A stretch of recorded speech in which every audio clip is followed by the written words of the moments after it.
Welcome to a long overdue episode of the Throne of Angels video blog. I'm your host, as always, Derek Osborne, joined today by my good friend and self-proclaimed Derp Commander. Derp Commander. Derp Commander! I can't live that one down. It'll never happen. Nope. Tim Korkleski. How's it going, guys? So, today we are in the new, and for quite some time, final location of the TOA video blog. Welcome to Bunker 151, or 247, or 187. Pick your favorite three-digit number and just add it to the end. We might just have you vote on it. Yeah, we might. It's a possibility. We'll give you a quick tour and a walk around here. Quick cut. So here's a quick walk around for you guys. I got the handy cam, so those of you who get motion sick, I'm sorry. Over here, we've got basically a glass miniatures case. There's some figures there, my tripod in the back corner. As you can see, there's absolutely zero lights in this corner. Case number 1, case number 2. This is full of terrain making stuff. As you can see, I'm still living in the life of boxes with this room.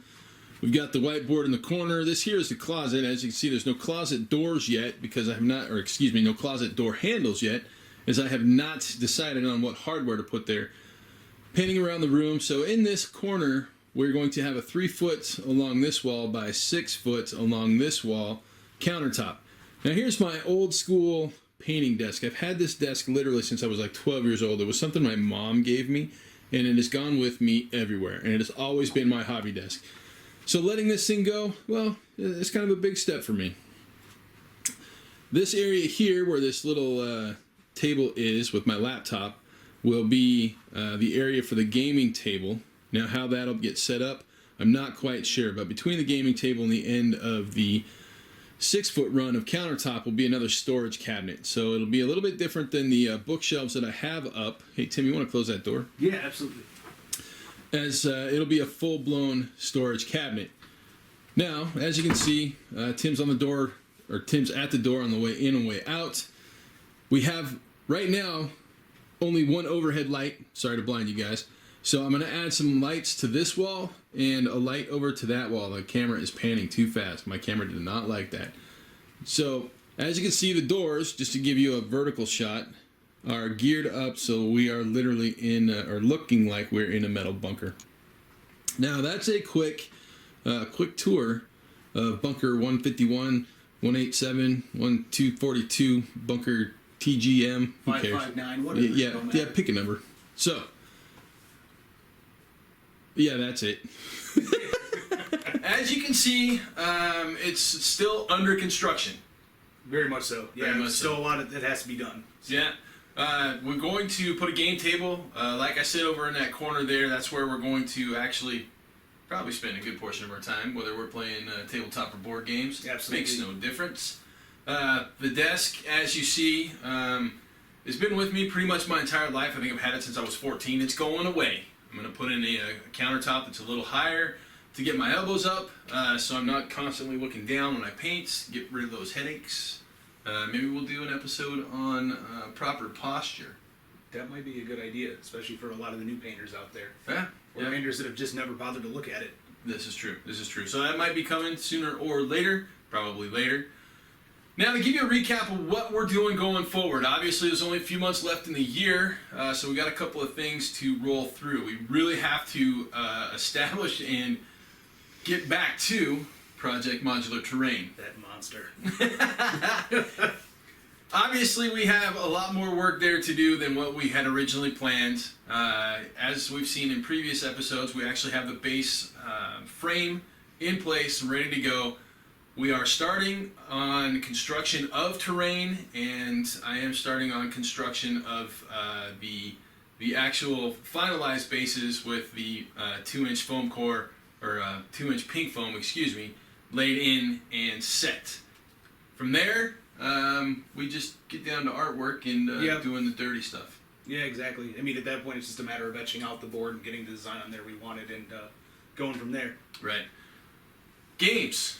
So we are rotating what games we're covering.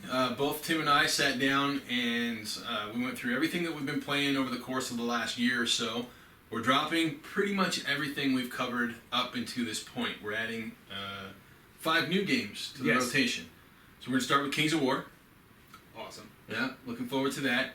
Both Tim and I are old hat fantasy battle players.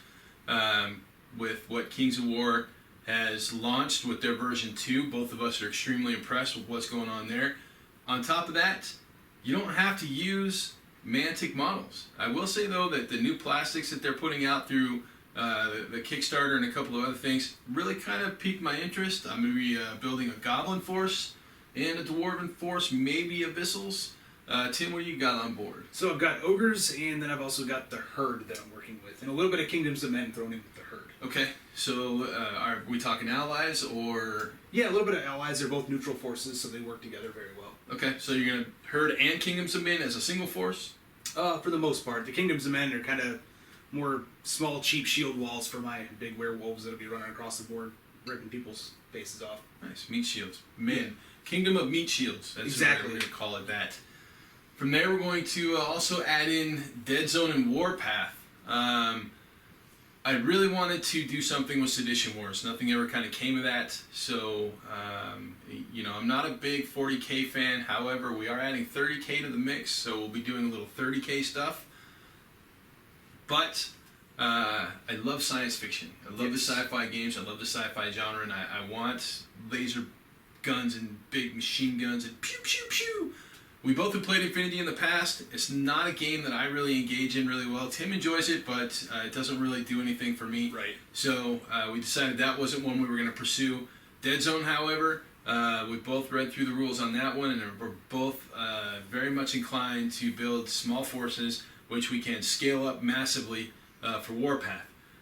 So we're kind of throwing our hat in for the next 6 months to a year with the Mantic side of things. I like what's coming out of there, Tim. What do you feel about? I'm impressed by everything they've got going on right now. Warpath actually kind of threw me for a bit of a loop when I saw the way they were doing Warpath Mass Battle to their Firefight, which is kind of their in-between small squads, maybe 30 models on the table, and then it all ties into Dead Zone as well. So there's a lot of cool stuff coming. For you old school GW fans, Dead Zone is very Necromunda-esque, right? It has kind of that feel to it. It's a little bit different, but it allows scaling up, scaling down. Tim and I have some extreme campaigns planned for that set and what's going on. We're also throwing Dust into the mix. Yes, we are. Yeah, that one has kind of been sitting, well, literally in my closet for about a year. It was something that we wanted to add earlier, but never got a chance to. Obviously, we have a Dust table plan, so it's something we've been looking to put in. I really like the Weird War 2 concept. Always have. Dust has always been a beautiful a beautiful setting, and Paulo does a fantastic job with the art and the models, and it's just something that I'm looking forward to. Yeah, absolutely. I know right now you're talking SSU, I'm talking Axis. Mainly because of the fact that I can field murder monkeys. Which is important to me. It kind of harkens back to my AT-43 days where I used to play a lot of the Carmins. So right. To me, it's just kind of harkening back to that, and it's going to be awesome. I can't wait. Yeah, and on the SSU side, basically I'm going with the Turbo Terminator type squads, right? So they have basically a bunch of guys in giant suits, and then a bunch of guys in gianter suits, right? So basically I'll be running Terminators and Dreadnoughts, full on, with a couple of heavy tanks. Pretty excited to throw that on the table and see what kind of mess I can make. Yeah, well, for a lot of your bigger tanks, I think I'm just going to field some zombies that just run at you with hand grenades and explosives just because it's hilarious. Hopefully we can mow those down before they get there. So, 30K, right? We're going to step into 30K. This one we're both kind of dreading just because of the wallet sync. Don't tell my wife. Yeah, this isn't going up on the internet or anything. So yeah, we got a couple armies planned for that. Your primary was which one again? I'm going with Dark Mechanicus, right? So I'm gonna basically put together an AdMech force that I'm going to convert the hell out of. I've got Tyranid and Necron parts. I'm going to basically do a ton of conversion, go Dark Mechanicus with those guys using the AdMech rules. And I'll be going Death Guard. Death Guard. Because Death Guard. Yes, because Death Guard, right?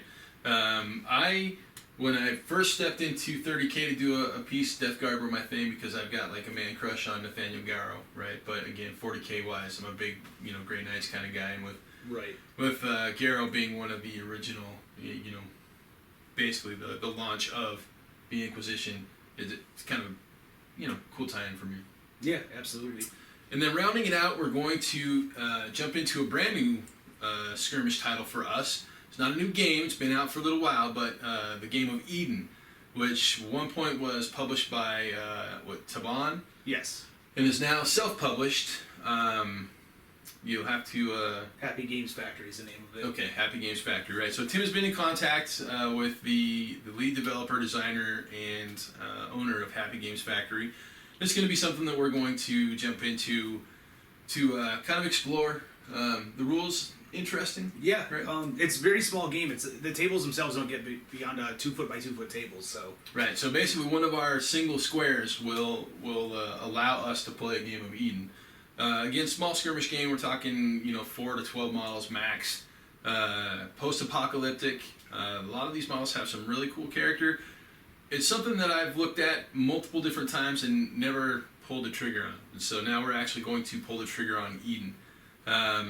We do both have Age of Sigmar armies planned, but we'll see how that kind of pans out. That all comes down to timing at this point. Yeah, it doesn't look like at the moment that game is having any amount of success anywhere, so it may be something that we just don't bother with. Right. Maybe Kings of War kicks off the way that we wanted to. Right, there'd be no reason. There'd be no reason. So with that, welcome to the new Throne of Angels. We'll talk to you guys. Hopefully soon. Yeah. Very soon. Out!